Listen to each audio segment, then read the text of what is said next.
Hi, this is Shane Starr, and the toughest thing about today's presentation is finding a nice private place where I can do this video. Anyway, we're doing our 8th of 9 videos on activating your inner Enneagram. Our strategy here is to not focus on our core type, although if you are a core in any of the videos you watch, I'm sure you'll get something out of it. But our primary focus is on our wing types or in our arrow of integration. So for today, we're looking at Enneagram 8, which means this video is for you if you're an Enneagram 7 with an 8 wing, or a 9 with an 8 wing, or a 5 trying to go to 8 in integration. Our author today is Michel Foucault, famous philosopher from France. His dates are 1926 to 1984. He was from France, studied mostly in France, and taught in France and the United States. He studied not just philosophy, but psychology as well. He was a professor at the prestigious École Normale Supérieure, or something like that. My French accent's not very good, but it's the top university in France. He held various teaching positions there. He ended up being a professor in the history of systems of thought. And his key contributions were his unique approach to history, where he focused on the evolution of discourse, communication, really verbal power.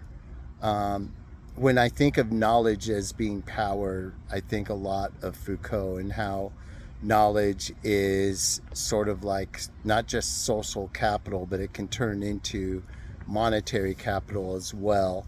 And in terms of power, he who knows the most has the most options and can do the most. But Foucault extended this study and teaching of historical systems of power and discourse to social institutions and even group dynamics in psychology. He was actively involved in political movements. He was outwardly gay at a time when being gay wasn't as popular socially as it is now. He ended up dying of AIDS in 1984. And he had quite a radical, tumultuous career. He got in several really heavy debates where things would get personal with a lot of his contemporaries and foes. And there were a lot of fireworks around this guy. So that's all we have on Foucault. If you want to read more about him, you can look him up online. There's plenty of information there. He had several main books. The Archaeology of Knowledge was his final and biggest work, probably. He did a book on the history of sexuality, but today we're going to be looking at Discipline and Punish. I always used to think it was Discipline and Punishment, but it's Discipline and Punish.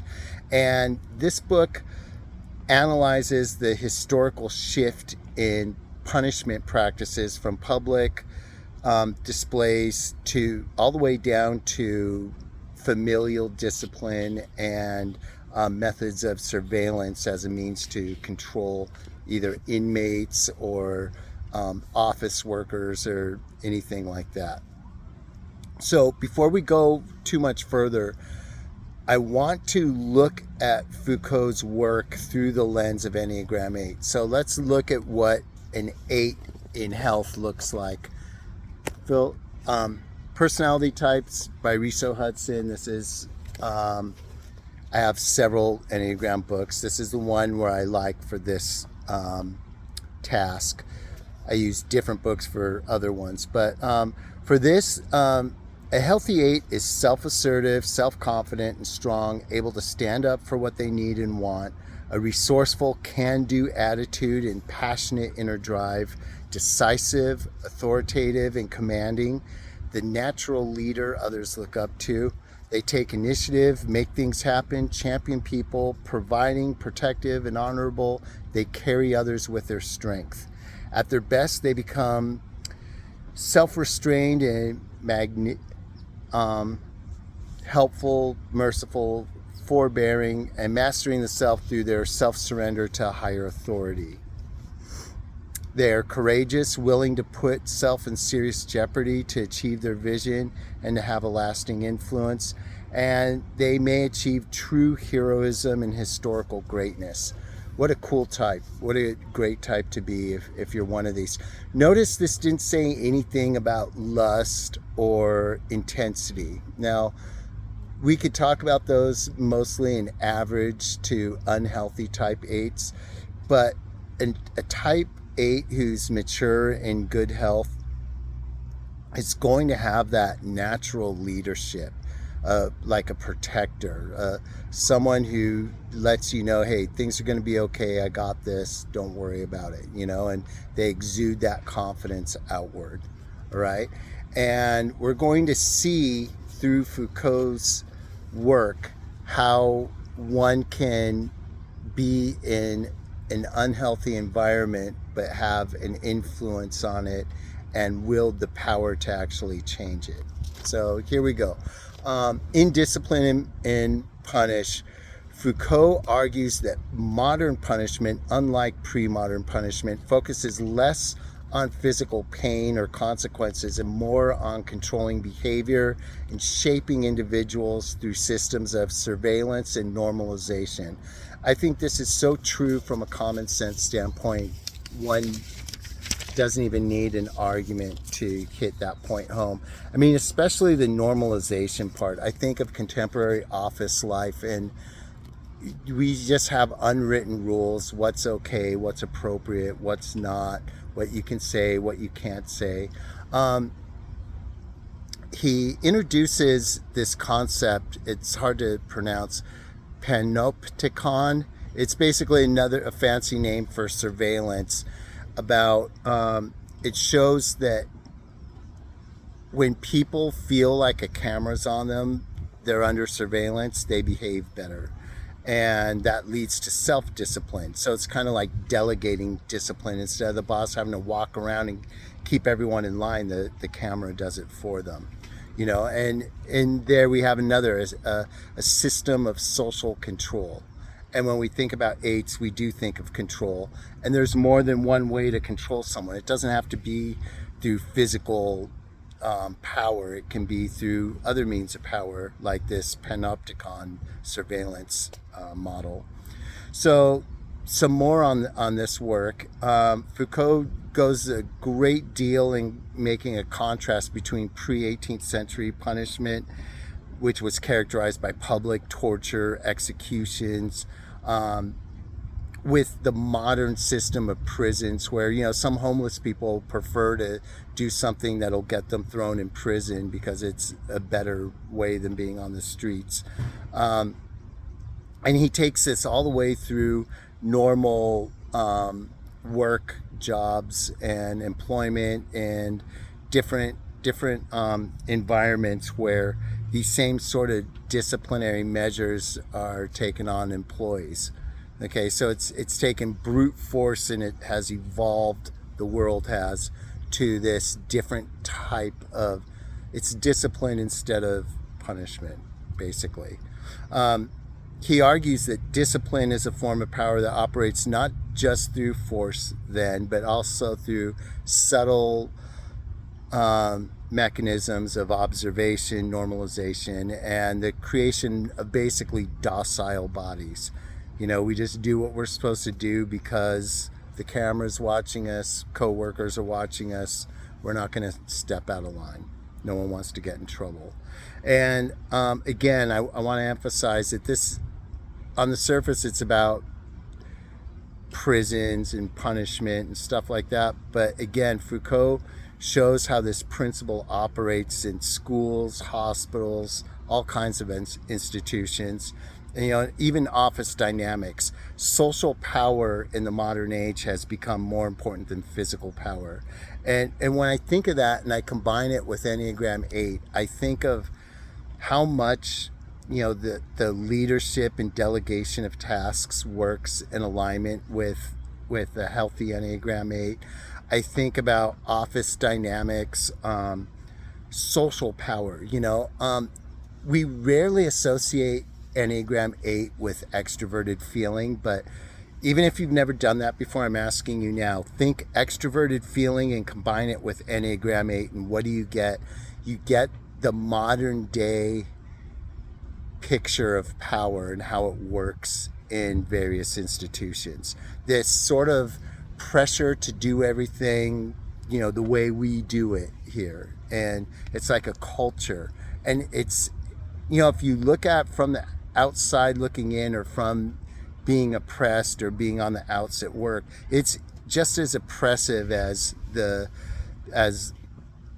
ancient day torture. It's just it's mental and emotional torture instead of physical torture.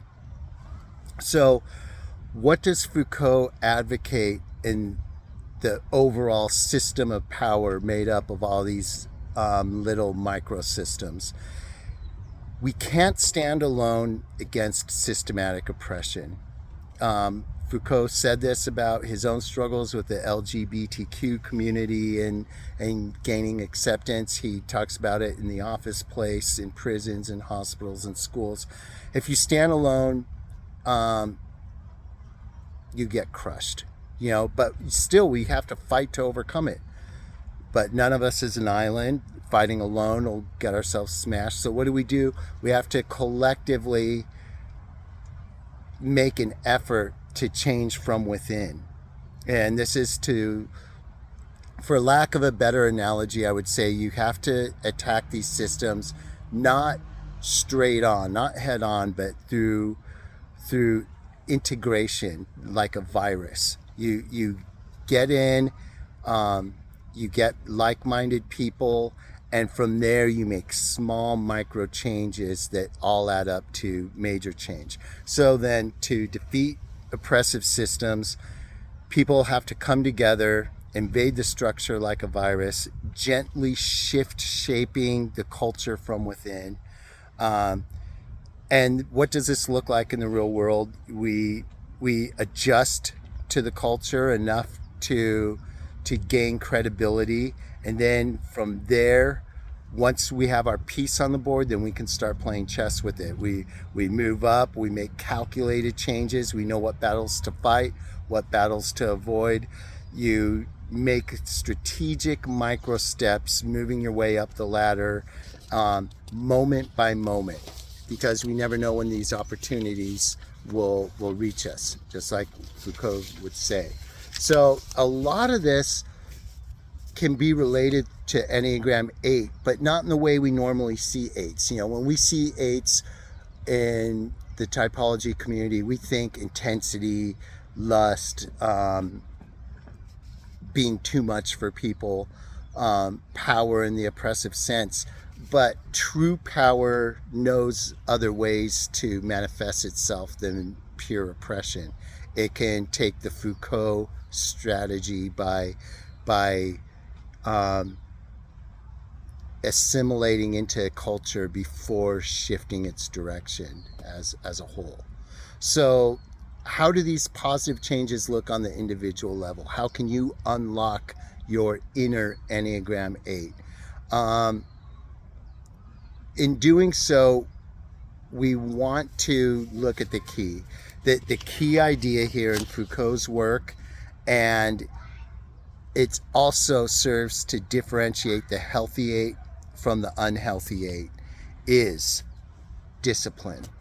Discipline is the key here. If you get nothing else out of this video, think discipline. Think of the 8 as being this powerful storm channeled into a disciplined attack on a specific thing it needs to destroy.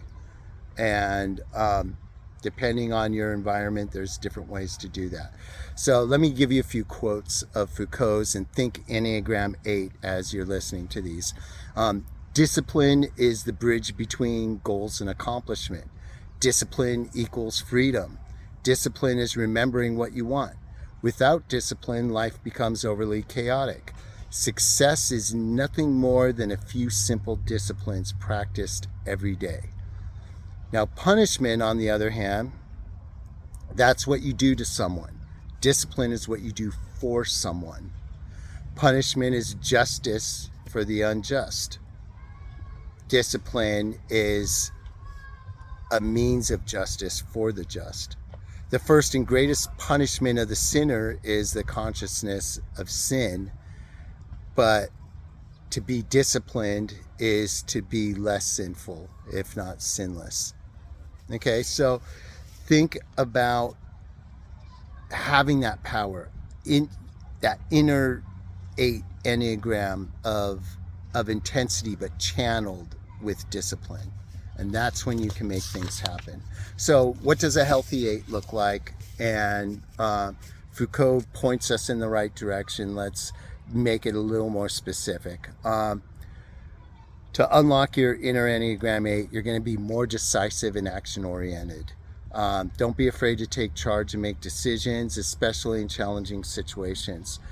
Be courageous and protective. Stand up for yourselves and others. Act as a protector and advocate for those you care about. Be a strong leader. All of us are leaders in one way or another. Cultivate the ability to lead and inspire others to, it's not just about what you can do, it's about what you can inspire your team to do as a whole. Practice loyalty and compassion. Even if you're an 8 with a tough exterior, a healthy 8 will have a lot of loyalty and a lot of compassion, especially towards people they consider their own, whether it's in family or in work. And then I would say honesty. Be honest and direct. Don't beat around the bush. Don't sugarcoat things. Tell it like it is. Value transparency and authenticity. And last but not least, be independent and self-sufficient. Try to find the answers on your own before reaching out to others for an easy fix. Now, as you move towards Enneagram 8, it's only fair to know that there's going to be some obstacles along the way. A lot of times when we try to add something to our personalities or put a new flavor in the mix, we take on a new characteristic, we could get carried away and take things too far. So, remember that no one person's an island. You need other people, whether they're under you, with you, or above you. You can't make meaningful change happen on your own. You need help. Embrace your vulnerability. 8s have this tough exterior, but as you move towards 8, you'll want to hold on to your vulnerability. Don't force things. Be open and honest about any misgivings or any doubts you might have about something. Balance strength with softness. Don't be the stereotypical 8 who's just a hard ass with everyone. Think of, again, this connection that I've never seen anyone else make except for myself. This connection between extroverted feeling and Enneagram 8. This social structure and social way of looking at things, but with that emphasis and power and movement towards justice and order, but do that, make change while remaining approachable and relatable. Think strategically. 8s think in the moment, they act quick, they live in the here and now, but healthy 8s also look beyond that. They can think tactically and strategically, and remember to keep strategy in mind. Last but not least, avoid the black and white thinking. This is what needs to be done. We're running straight ahead. Remember what Foucault said, think like a virus. A little bit at a time will get you further than a failure when you try to get it all done in one go. All right, so that's all we have for today. Under 20 minutes, that makes me happy. Tomorrow, Enneagram 9, I'm looking forward to it. Peace out.